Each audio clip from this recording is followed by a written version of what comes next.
네, 경기도 화성에서 실종된 60대 여성이 살해된 후 시신이 훼손됐을 것으로 추정되는 단서가 포착됐습니다. 네, 하지만 용의자가 모르쇠로 일관하는 데다가 시신마저도 발견되지 않으면서 영구 미제로 남는 건 아닌지 우려가 일고 있는데요. 오늘 이용혁 건국대 경찰학과 교수 백성문 변호사와 함께 이 내용을 포함해서 각종 사건 사고 짚어보도록 하겠습니다. 어서 오세요. 네, 안녕하세요. 네. 사건을 좀 따라가 보면 60대 여성이 사라진 게 지난달 4일인데 용의자 김 씨가 1월 30일에 육절기를 구입을 해서 5일에 버렸다고 알려지고 있는데요.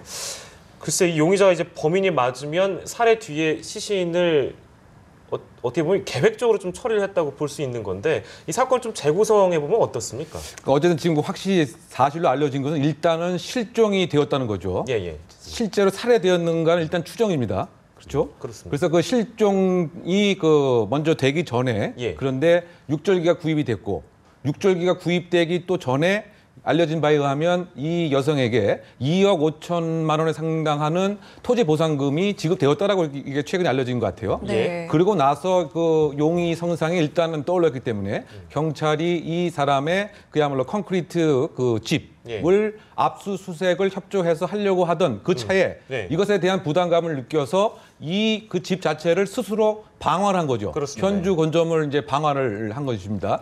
그래서 계속 그 행적 수사를 하던 와중에 이 육절기라고 하는 것을 트럭에 넣고 다니다가 없어졌다라고 판단을 해서 추적 수사를 해봤더니 이것이 청계산 주변에 버려져 있던 것을 발견을 했습니다. 발견을 하고 근데 그것이 청계산에 버려진 것은 육절기의 그 톱 부분이고 이 육절기 전체는 이제 고물상에 버려진 것이죠. 그러니까 상당히 체계적으로 증거를 인멸을 하려고 하는 이와 같은 이제 모습이었다. 그런데 육절기에서 혈흔이 눈으로는 보이지 않지만 혈흔이 미세한 게 있었습니다. 그래서 국과수의 DNA 분석을 했더니 이 실종된 60대 여성의 DNA로 보인 거죠. 그러면 추정컨대 육절기에 의한 살해 가능성을 우리가 추정하는 것이죠. 물론 손에 벼서 거기에 있을 수는 있겠지만 말이죠. 그래서 이것이 일련의 지금 사건인데 그렇다고 한다면 상당히 계획적으로 처음부터 증거의 인멸에 이르기까지 모두 상당히 계획적으로 이루어진 범죄가 아닌가 생각됩니다. 네, 계획 범죄로 지금 보인다는 말씀을 하셨는데요. 원한에 의한 범죄일 가능성도 있겠네요.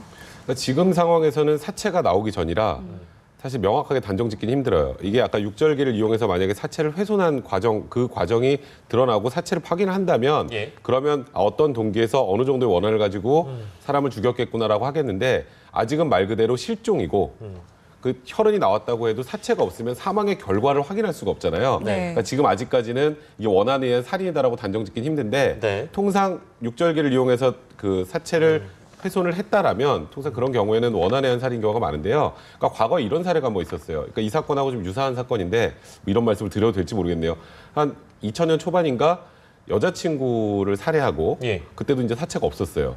근데 사체를 어떻게 훼손을 했냐면 이제 분리를 한 다음에 믹서기로 돌려서 그걸 뿌린 사건이 있었거든요. 근데 거기에 믹서기에서 DNA가 나와서 살인죄로 처벌이 된 적이 있었는데 근데 지금 이번 사건 같은 경우에는 이 사람이 실종된 이후에 행적이 전혀 알려지지 않았잖아요. 목격자도 전혀 없고 지금 거기에 혈흔이 있다는 사실만으로 사망한 걸로 단정할 수가 없단 말이에요. 그래서 이번 사건은 경찰 입장에서 굉장히 머리 아픈 사건이고 그래서 현 시점에서 거의 누가 봐도 명백히 살인한 것처럼 보이지만 방화죄로만 현재 입건한 상태인 거죠.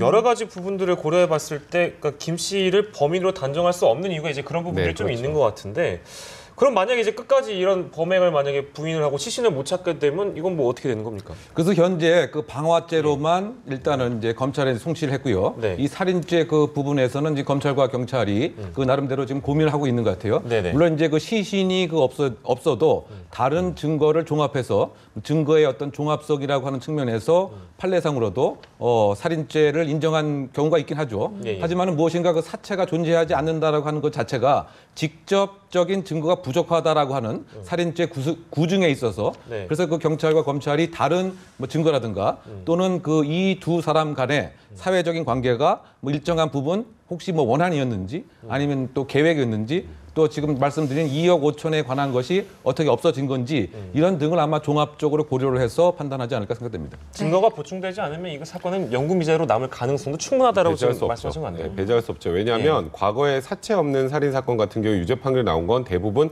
사체를 제외하고 나머지 증거는 굉장히 많았어요. 목격자의 진술이 있다거나 대부분 다른 증거들이 있어서 이 정도면 미루어 봐서 이 사람을 사망한 결과를 추정할 수 있고 그러면 살인 사건으로 본다 이런 경우가 많았지 지금처럼 용의자는 부인하고 있거든요. 그 육절기 구입과 관련해서도 자기는 그 나무 공예하려고 산 거지 샀다가 나중에 버린 거지 뭐 사체를 훼손하고 그런 적은 없었다라고 지금 주장을 하고 있단 말이에요.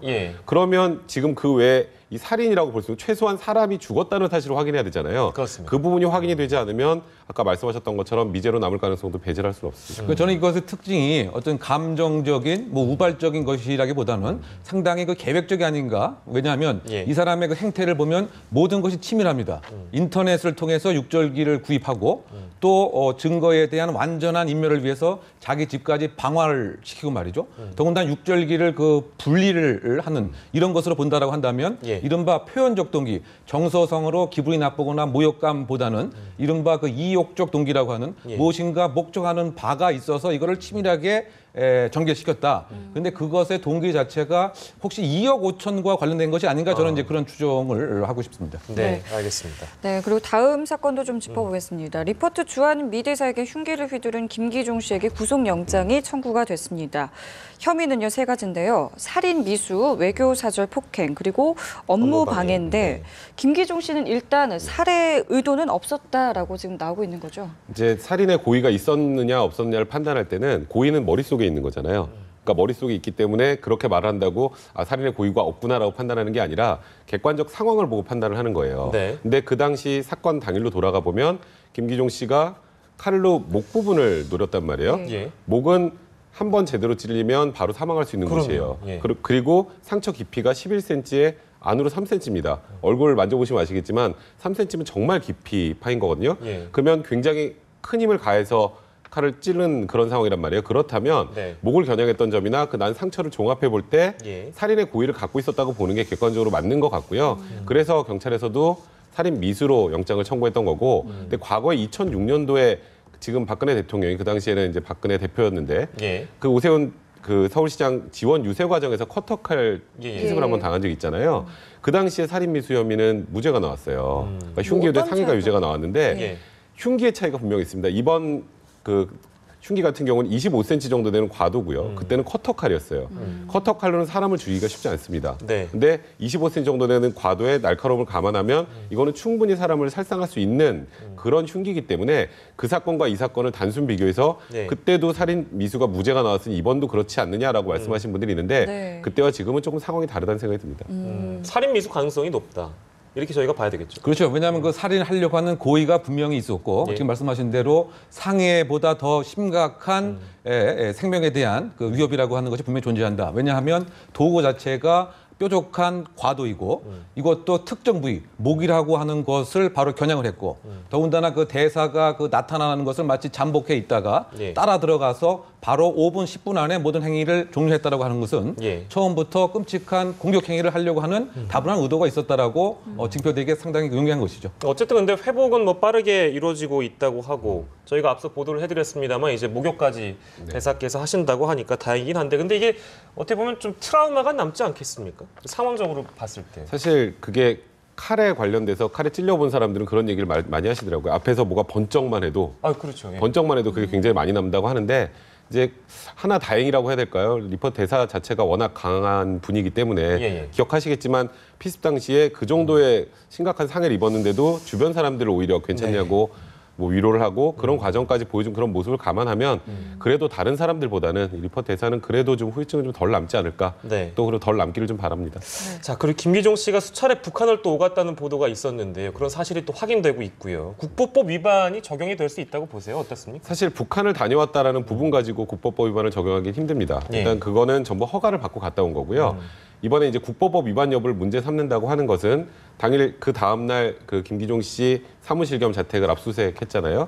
압수수색하는 과정에서 이적 표현물로 의심되는 물건들이 수까지 나왔는데 그 내용이 실천연대가 2009년도에 이제 이적 단체로 규정이 된 단체인데요. 거기서 주한미군 문제 해결 방안이라는 책이 있는데 이런 책을 갖고 있는 거면 이적 표현물을 소지한 게 아니냐라는 정도예요, 아직. 그러니까 국법법 위반이 명확하게 적용이 된다는 건 아니고 오히려 지금 전쟁 반대 평화 실천 국민행동과 이 지금 김기종 씨가 거기에 가입이 돼 있는데 그 안에 있는 사람들의 면면이 과거 이제 통진당 세력들과 기타 국보법 위반 사범들이 굉장히 이 단체 안에 많이 가입돼 있는데 이 단체와의 관련성 부분이나 그런 부분을 통해서 혹시 국보법 위반이 적용이 될 수도 있다라는 정도고요. 아직은 명확하게 국보법 위반이 적용된다는 단계는 아닙니다. 교수께서 어떻게 보십니까? 결국 이제 국보법 위반이 되기 위해서는 일단은 그게 목적법이기 때문에 그 대한민국 그 기본 질서와 국가의 안위를 해하는 정을 알면서 근데 여러 가지를 보면 일단 알 수 있다라고 보이는데요.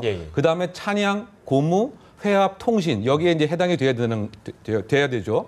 그런데 이것이 다만 그 뭐 주장을 하고 이것만은 한계가 있고 따라서 지금 그 첨단 수사부에서 예를 들면 관련인들과 어떠한 통신을 혹시 했는지 어떠한 얘기들을 서로 간에 공유를 했는지 등을 파악하는 물적 증거가 꼭 있어야 되는 것이죠. 그래서 이것이 단순한 강력부에서만 하는 것이 아니고 공안부 또 첨단 수사부라고 하는 그 이메일과 핸드폰 소지라든가 기타 이제 관련된 통신 매체에 어떠한 내용들이 있는가 이것을 통해서 지금 말씀드린 분명한 이런 목적적인 의식이 있고 찬양과 고무를 한 것을 본다고 한다면 국보법 위반의 가능성이 상당 부분 밝힐 수도 있는 것이죠. 그래서 수사를 지켜봐야 할 사항이라고 보입니다. 네, 이거는 뭐 지켜봐야 될 것 같고요. 대구에서는 연쇄 방화범이 검거가 됐습니다. 그런데 자백한 내용을 보니까요. 불을 지르면 희열을 느낀다라고 자백을 했는데 이 같은 심리 어떻게 볼 수 있을까요? 네, 이와 같이 만약에 얘기를 했다고 한다면 이것은 소위 말해서 그 방화광이라고 얘기를 할 수가 있습니다. 방화광은 뭐냐면 불을 보면서 마음의 평화를 찾고 활활 타오르는 그것을 속에서 본인이 느끼는 일정한 갈등을 카타르시스적으로 해소하는 이와 같은 형태를 우리가 그 방화광이라고 얘기하는데요. 가장 극단적인 경우가 그 외국에서 보고된 적이 있었는데 하도 불을 좋아하기 때문에 아예 그 직업을 소방관을 택한 거죠. 소방관을 택해서 왜냐하면 소방관은 늘 불을 보는 직업을 하니까. 그런데 참 흥미롭게도 배치된 그 지역에서는 방화 사건이 안 났어요. 화재가 안 났어요. 근데 이 사람은 계속 불을 보고 싶은 거죠. 그래서 자기가 불을 놓고 사실은 신고를 하고 또 자기 동료들과 함께 끌어가는. 아니 소방관을 활동할 때 불을 질렀다고요? 그렇죠. 그만큼 이 사람은 방화광입니다. 불에 대한 아주 대단한 애착과 본인이 느끼는 정서적 만족감, 뭐 그와 같은 것이 가장 극단적인 형태의 방화광이라고 평가하는데요. 이번 그 대구 사례 같은 경우는 그와 같은 극단적인 형태는 아니지만 불을 봄으로써 느끼는 어쨌든 만족감과 마음이 편해졌다라고 하는 카타르시스적 요소가 있는 것으로 평가가 되기 때문에 방화광이 아닌가 생각이 되고요. 이와 같은 그 방화광들은 또 화재 현장에 그 주변에 있는 것이 특징입니다. 왜냐하면 주변에서 이렇게 몰려들고 불이 타오르고 이것을 이제 지켜보고 있는 것이죠. 그래서 어쨌든 그 수사의 실무상 방화범을 찾기 위해서는 주변에 몰려든 구경꾼들을 잘 살펴봐라. 뭐 이런 얘기도 있습니다. 불을 보면 희열을 느낀다는 말이 좀 저는 섬뜩하게 느껴지네요. 그 장소가 보니까 교회나 성당에 잇따라 불을 질렀다고 하는데 종교에 대한 반감이 있는 거라고 저희가 봐야 되나요? 그 부분은 조사를 해봐야 될 것 같은데요. 일단 첫 번째 타겟이 됐던 곳이 성당이고요. 그리고 한 500m 떨어진 곳에 가서 1시간 후에 이제 교회에서 또 방화를 한 건데요. 이 시설이 아까 말씀하셨던 것처럼 불을 보면 희열을 느낀다라는 것과 장소가 다 종교시설이라는 건 분명히 주목해 볼 필요가 있는 것 같아요. 그러니까 일반 가정주택에 불을 지른 게 아니라 이런 종교시설에 불을 질렀기 때문에 뭔가 내부적으로 종교에 대한 반감을 갖고 있을 가능성도 있는데 지금 시점에서는 뭐 이 사람이 종교에 대한 반감을 갖고 있다라고 단정 지을 수 없지만 그 전에 과거의 행적이나 이런 부분을 전체적으로 조사를 하다 보면 불을 지른 의도가 아까 말씀하셨던 것처럼 방화광적으로 불을 보면 희열을 느껴서 하는 건지 아니면 종교시설에 대해서 뭔가 반감을 갖고 있었기 때문인지 그 부분은 판단할 수 있을 것 같네요. 그러니까 이와 있고 유사한 사건이 그 몇 년 전에 그 경기도 북부 지역에서 교회만을 대상으로 한 그 연쇄 그 방화가 있었습니다. 그래서 이 범인을 검거하고 났더니 어떤 이유였냐면 교회 관련된 사람한테 자기가 좀 부당한 그 대우를 받았다. 그래서 마음에 대한 복수심이죠. 그래서 방화범의 한 특징은 분노에 대한 복수입니다. 그래서 방화의 목적은 크게 보면 세 가지가 있는데요. 우리가 그 아까 저기 그 다른 사건에서 본 것처럼 증거 인멸을 위한 방화. 두 번째는 방화광으로서의 방화. 그 세 번째는 일정한 분노에 대한 복수심. 그래서 대표적으로 이제 그 숭례문 방화 사건 같은 경우에도 75세 그 노인이 토지 보상이 뭔가 불공정하다라고 해서 그것에 대한 복수인데 문화재를 택한 이유는 공공성에 대해서 불만이 있었을 때는 또 문화재를 대상으로 택하기도 하죠. 지금 이 방화범 같은 경우에는 자폐 증세가 좀 있는 걸로 추정이 되는데 이런 경우에 심신미약으로 좀 인정이 되는 건가요? 뭐 지금 단정 지을 수는 없지만 충분히 가능하죠. 그러니까 자폐 증세가 있다면 자폐 증세로 인해서 불을 놓을 때 그 심신 미약 상태에 빠져 있었다라고 볼 수 있다면 그건 충분히 감형이 되는데요.